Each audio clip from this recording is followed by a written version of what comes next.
कहा जाता है कि कदीम जमाने में एक बखील और एक सखी एक साथ सफर पर रवाना हुए।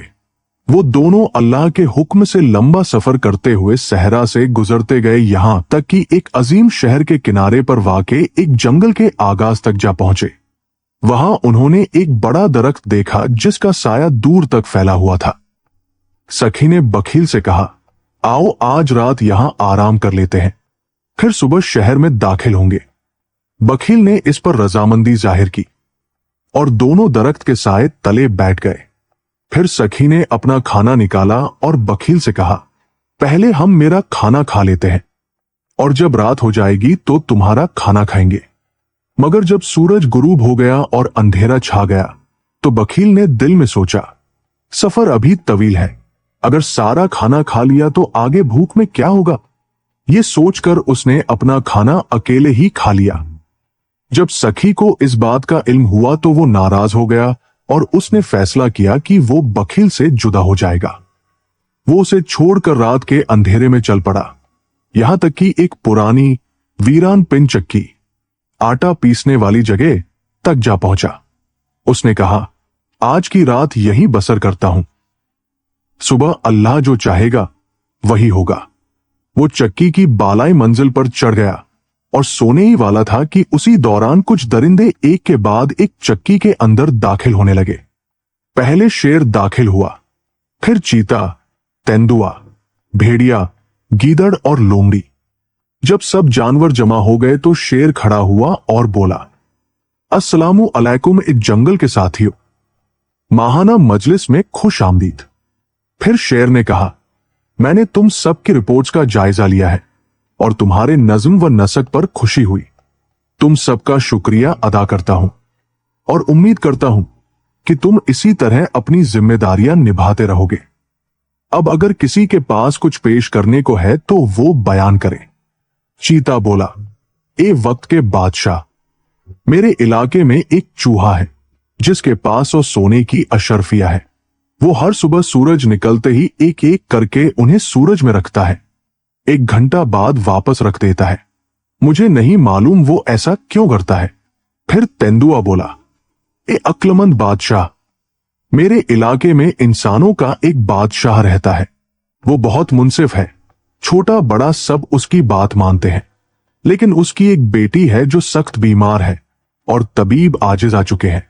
बादशाह ने ऐलान किया है कि जो शख्स शहजादी का इलाज कर देगा वही उसका शोहर बनेगा, और उस बीमारी का इलाज एक मखसूस मुर्गी के अंडे में है जो फला इलाके में रहने वाले एक गरीब किसान के पास है। फिर भेड़िया बोला, ए अदल व इंसाफ के बादशाह, मेरे इलाके में एक ऐसा दरख्त है जिसकी शाखें आसमान से बातें करती हैं और जड़ें जमीन के अंदर बहुत गहराई तक जाती हैं, मगर वो दरख्त फल नहीं देता क्योंकि उसके नीचे एक बड़ा खजाना दफन है जो इतना वसी है कि आपके दरबार में भी ना समा सके। फिर गीदड़ बोला, ए आली मर्तबत बादशाह, इंसानों ने हमारे और मुर्गियों के बीच एक बाड़ लगा दी है। भूख की शिद्दत से मेरी कौम निढाल हो गई है, यहां तक कि नन्हे गीदड़ अब फल खाने पर मजबूर हो गए हैं और सब्जियां भी भूख से खत्म हो चुकी थी। फिर भेड़िया बोला, ए बादशाह जंगल, आपकी वुसअत सब्र से रियाया हमेशा फायदा उठाती रही है, मगर मेरे इलाके में शिकार बहुत बढ़ गया है और रियाया बनी आदम के जुल्म की शिकायत कर रही है। ए दुश्मनों के सरों को झुकाने वाले, उनकी फरियाद पर तवज्जो दीजिए, क्योंकि हमने आपको हमेशा जमीन का मुहाफिज पाया है। ये सब बातें सुनकर सखी शख्स जो चुपचाप ऊपर छुपा हुआ था सांस रोके हुए बैठा रहा कि कहीं दरिंदे उसे न देख ले। जब रात बीत गई और सुबह तुलू हुई तो तमाम जानवर अपने अपने रास्ते चले गए। शेर सबसे पहले निकला, फिर बाकी जानवर पीछे पीछे निकल गए। तब सखी शख्स नीचे उतरा और उस जगह गया जहां चूहे का जिक्र चीते ने किया था। उसने देखा कि चूहा वाकई एक एक करके सोने की 100 अशरफियां निकाल रहा है और सूरज में रखकर 1 घंटे बाद वापस रख देता है। तब सखी ने एक पत्थर उठाया और चूहे पर मारा, जिससे चूहा भाग गया। फिर उसने सारी अशरफियां इकट्ठी की और रवाना हुआ उस गांव की तरफ जहां वो किसान रहता था जिसके पास मखसूस मुर्गी थी। जब वो वहां पहुंचा तो देखा कि मुर्गी वही है जैसा तेंदुए ने बयान किया था। उसने किसान से मुर्गी खरीदने की ख्वाहिश जाहिर की और 10 सोने की अशर्फिया पेश की। किसान को यकीन नहीं आया कि एक मुर्गी इतने कीमती दामों बिक सकती है। उसने फौरन सौदा कबूल कर लिया और मुर्गी सखी को दे दी। सखी मुर्गी को लेकर दूर एक दरख्त के साए तले बैठ गया और इंतजार करने लगा कि मुर्गी अंडा दे। जब मुर्गी ने अंडा दिया, उसने अंडा जेब में रखा और बादशाह के महल की तरफ रवाना हो गया। महल पहुंचकर उसने बादशाह से कहा, ए बादशाहवत, मैं एक अहम काम के सिलसिले में हाजिर हुआ हूं। बादशाह ने कहा, कहो, क्या बात है? सखी ने कहा, मुझे मालूम हुआ है कि शहजादी बीमार है और हकीम व तबीब सब आजिज आ चुके हैं। अगर एक मामूली बंदा इस बीमारी का इलाज कर दे तो क्या इनाम पाएगा? बादशाह ने कहा, अगर तू उसे शिफा दे दे तो वो तेरी बीवी बनेगी, और अगर झूठा निकला तो तेरा सर कलम कर दिया जाएगा।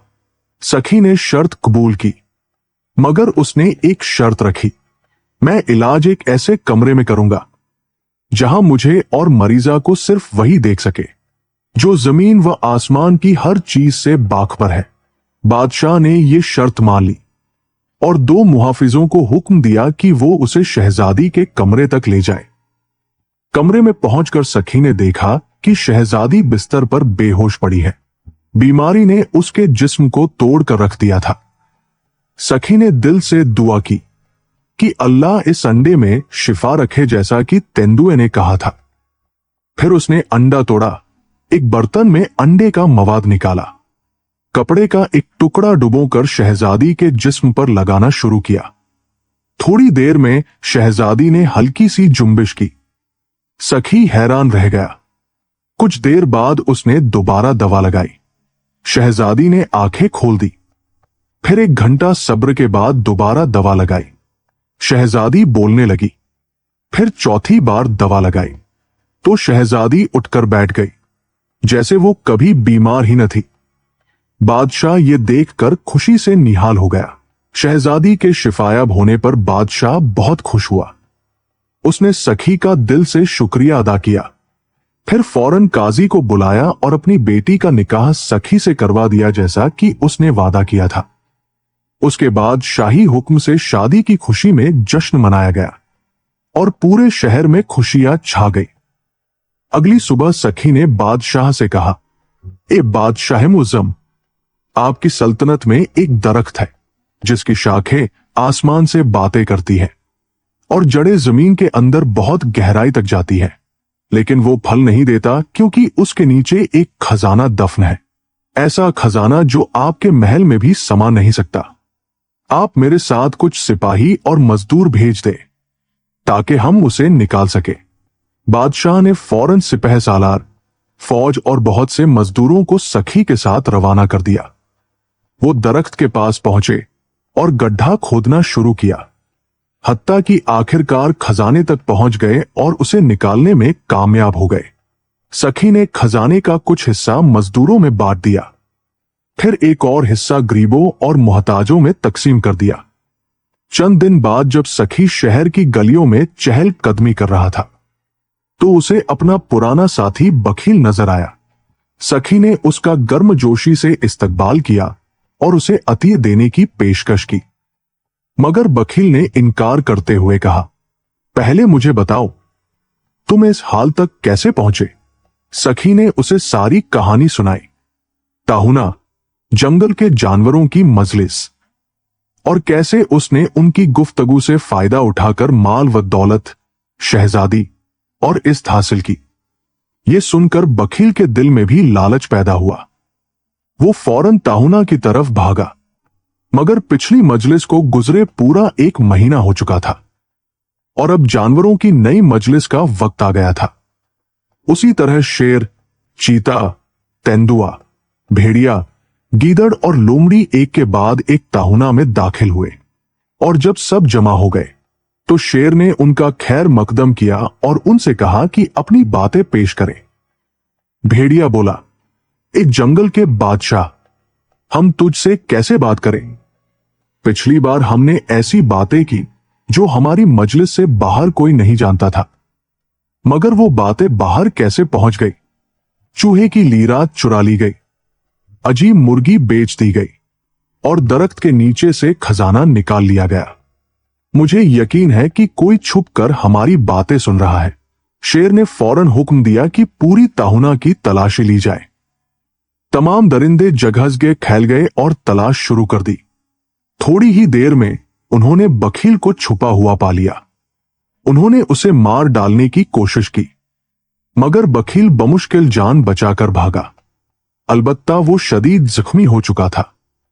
यो बखील की लालच और तमा का अंजाम इबरतनाक हुआ, जबकि सखी अपनी नेकी, अक्ल और फ्याजी की बदौलत शहजादी के साथ शाही महल में खुशहाल जिंदगी गुजारता रहा। हालांकि एक वक्त ऐसा भी था कि वो एक निवाले का मोहताज था। यहां कहानी खत्म होती है। अल्लाह के अमान में रहिए और रसूल करम पर दुरूद व सलाम भेजना न भूलिए।